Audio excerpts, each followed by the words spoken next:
Hi, it's Joel. If you're thinking about selling your house to an investor, it's really important to know what to look out for. Today, I'll share 5 common red flags that might pop up so that you can protect yourself and make sure you're working with someone trustworthy. Let's get into it.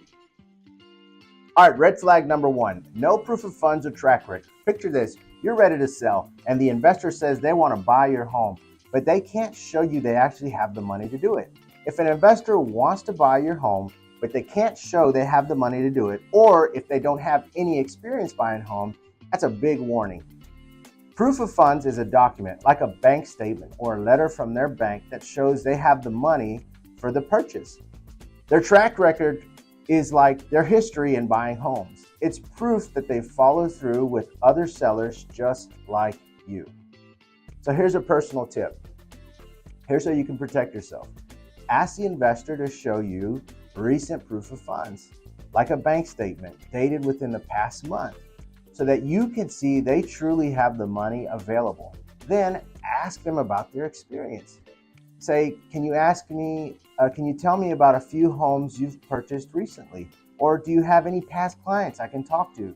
A reputable investor will gladly share their information, but if they can't or they hesitate, that might mean they don't have the resources or the experience to follow through on your sale. Okay, red flag number 2, low or no earnest money. Earnest money is the amount a buyer puts down at the start to show that they're serious about buying your home. If an investor offers little or no earnest money, that's a huge red flag. Without it, you're risking time and money if they back out at the last minute, leaving you empty-handed. The earnest money should be enough to show that they're genuinely invested and interested in buying your home, not just testing the waters. So, to protect yourself, ask them, how much money are you putting down in earnest money? Ideally, you want this to be a substantial amount. In many cases, at least 1% of the purchase price. So, if your home is worth $200,000, then $2,000 is a good starting point. An investor willing to offer a solid earnest money deposit is showing you they're committed to buying your home. Low earnest money, or even worse, no earnest money at all, is often a sign that they might not be as serious or that they want an easy way out. All right, red flag number 3, verbal promises that aren't in writing. Some investors might make big promises verbally, like covering all the closing costs, repairs, or even saying you can leave stuff behind without paying for any removal fees. But here's the thing, if it's not in writing, it's not a guarantee. Verbal promises are hard to enforce later if the investor changes their mind. So here's how you can protect yourself. When they make a promise, say, can we put that in writing in the contract? This includes everything from taking care of repairs to covering extra fees or handling closing costs.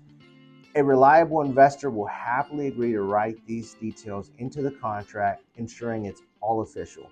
But if they're hesitant, or if they say something like, oh, don't worry about it, or we'll handle that, that's a big red flag. Only what's in writing counts, so don't let them leave any promises off the paperwork. All right, red flag number 4, unusually generous offers. When you get an offer that's way above other offers, it might feel great at first, but it's important to be cautious. Sometimes an investor will make a really high offer just to get you to sign right away, only to lower it later. They might come back after a couple of weeks with a reason to reduce the price, like suddenly claiming there are more repairs than expected. So here's what you can do to protect yourself. Ask them directly, how did you arrive at that price? And will the price stay the same through closing? You can even ask, are there any conditions that would make you want to change the price later? Then compare their offer to other offers you've received. If their answer is unclear or they don't have a detailed explanation, it could mean they're planning to lower it down the line. This is especially common if their offer is way higher than everyone else's. It's usually safer to work with someone who's offering a fair, realistic price up front. All right, red flag number 5, buyer back out clauses. Some contracts have a list of reasons the buyer can back out of the deal. And while a few back out clauses are fair, like for instance, if there's a major title issue or severe property damage, too many of them can mean the investor isn't committed. Some investors use these escape clauses to back out at the very last minute, which could leave you with no sale and wasted time. So here's a tip for you. When reviewing the contract, ask, can we go over all the back out clauses? Look for any clauses that seem reasonable, like if there's a major title issue that can't be cleared, or if there's a major repair that's found. But if they're vague or excessive clauses, it might mean they're not really serious about buying your house. A solid buyer wants to complete the purchase and won't add any unnecessary reasons to leave you hanging. If you're unsure about the clauses, it's best to ask a real estate professional to look them over with you so that you're protected. All right, so there you have it. 5 things to watch out for when considering selling to an investor. Remember, a fair deal should make you feel comfortable every step of the way. At PPS House Buyers, we make sure everything's in writing, offer fair prices, and keep it simple. No hidden surprises. If you're ready to sell and want a straightforward, honest process, reach out to me. I'd love to help you get the right deal on your terms. Leave a comment down below and let's make sure you're comfortable and confident in your choice. Thanks for tuning in. Take care.